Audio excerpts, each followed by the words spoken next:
Alors,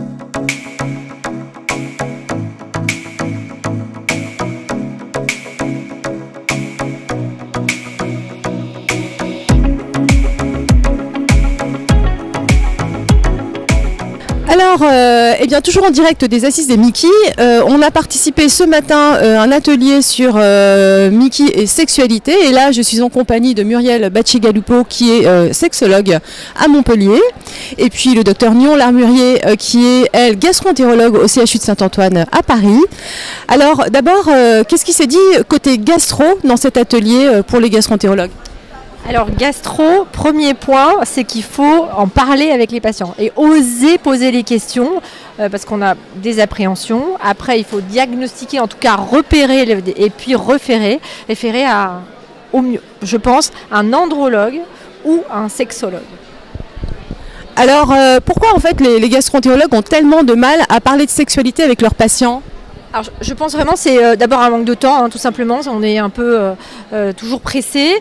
Après, on ne se sent pas légitime parce que d'abord, on ne sait pas vers qui référer, on ne sait pas trop apporter de réponses. Et puis après, il y a des inhibitions personnelles. On a peur d'être trop intrusif, donc on n'en parle pas. Et alors, une autre question, pourquoi faut-il parler de sexualité avec les patients atteints de Mickey ? Alors il faut en parler, mais ça parce que c'est la santé sexuelle, ça fait partie de la santé en ordre général. Hein, donc je rappelle que c'est important de prendre les patients dans leur globalité. Et la sexualité, c'est quand même toutes les dimensions de la vie, d'abord.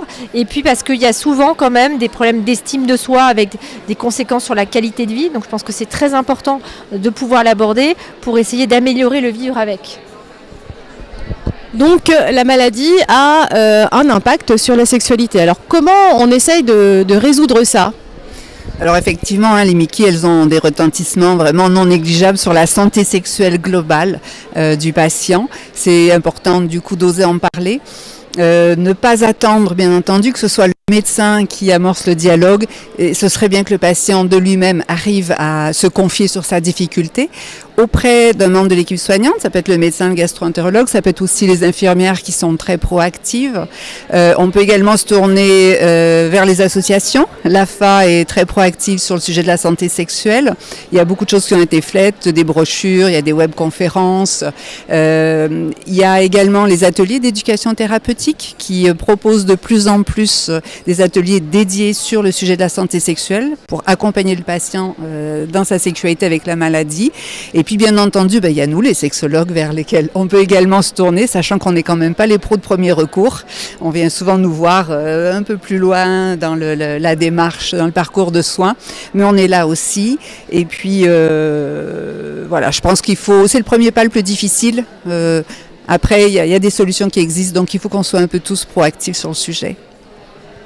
Alors comme vous êtes sexologue, est-ce que ces solutions elles sont personnalisées ? Est-ce que par exemple on doit venir avec son partenaire dans la consultation ? Est-ce que comment vous trouvez les solutions avec le patient sur les difficultés sexuelles qu'on peut rencontrer ?